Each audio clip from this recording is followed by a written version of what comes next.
बिस्मिल्लाहिर्रहमानिर्रहीम। अस्सलाम वालेकुम दोस्तों, बहनों, भाइयों, बुजुर्गों, आज हम इस मालूमाती और तालीमी वीडियो में अब्बासी खिलाफत के 16वें खलीफा मुअत्तद बिल्लाह के दौर में मशरक और सफरा की तारीख को बयान कर रहे हैं। इस दौर की सियासी और सकाफती हरकत और इस खित्ते की तश्कील के बारे में जानने के लिए इस वीडियो के एंड तक हमारे साथ हैं। तो दोस्तों, इस्लामी मशरक में खलीफा को सफारियों की तसल्लुत की हकीकत को तस्लीम करने पर मजबूर किया गया और इनके साथ एक मोटस व्यू बंडी कैंप किया गया। शायद कैंडी के बकौल इनको एक ऐसी शराकतदारी में इस्तेमाल करने की उम्मीद थी जो ताहरियों ने पिछले दहाइयों पर हासिल की थी।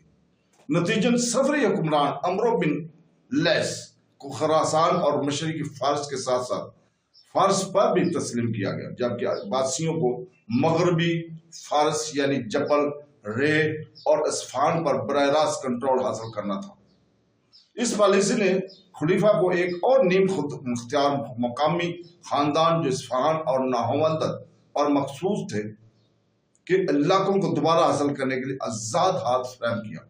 जब 893 में अल दफल अहमद बिन अब्दुल अजीज इब्ने अबी दलफ की वफात हुई तो अल मतीद ने तेजी से अपने बेटे अल मकफ्तफी को रे, कजुनिया कम और हमदान में गवर्नर मुकर्रर किया।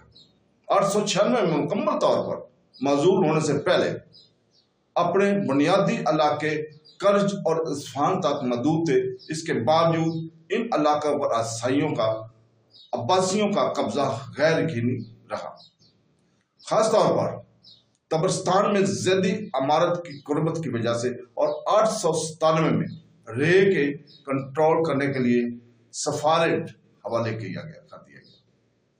ईरान में अब्बासी सफरी शराकतदारी जनरल रावा इब्ने हारसमा के खिलाफ इनकी मुश्तरका कोशिशों में सबसे ज्यादा वाज़ेह तौर पर ज़हर की गई थी, जिसने रे में अपना अड्डा बना लिया था और इसने खित्ते में खलीफा और सफरी दोनों के मफादात के लिए खतरा पैदा कर दिया था। अल-मुअत्तद ने अहमद बिन अब्दुल अजीज को रफिया से रे को छीनने के लिए भेजा, जो फरार हो गए और खरासान को सफारियों से छीनने की कोशिश में तबरस्तान की जैदियों के साथ मिलकर काम किया। ताहम उमरों ने अवाम के मुहाज अल-ईद के जज्बात को अपने खिलाफ मुतहर्रिक किया और जैदियों को मुतवक्का मदद हासिल ना हो सकी।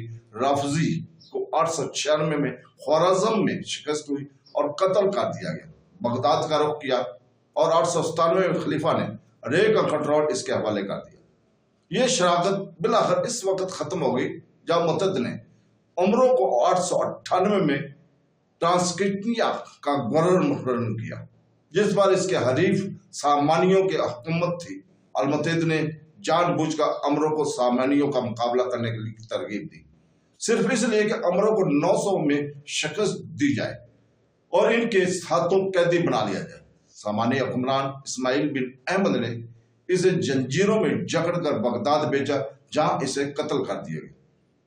902 में अल-मुअत्तद की वफात के बाद अल-मुअत्तद ने बदले में इस्माइल बिन अहमद को अमरों के अलकाबात और गवर्नरी से नवाजा। खलीफा भी फारस और करमान को दोबारा हासिल करने के लिए चला गया, लेकिन अमरों के पोते ताहिर के मतहत सफारी बाकियात ने कई सालों तक इन सूबों पर कब्जा करने की अब्बासियों की कोशिश को नाकाम बनाने के लिए काफी हद तक लचकदार साबित किया। ये 910 तक नहीं था कि अब्बासी मशरक सूबा फारस को दोबारा हासिल करने में कामयाब हो गए। तो दोस्तों, कल हम इंशाअल्लाह ताला इसी वक्त फिरका वारियत का अरूज और फिरका वारियत के असबाब को बयान करेंगे।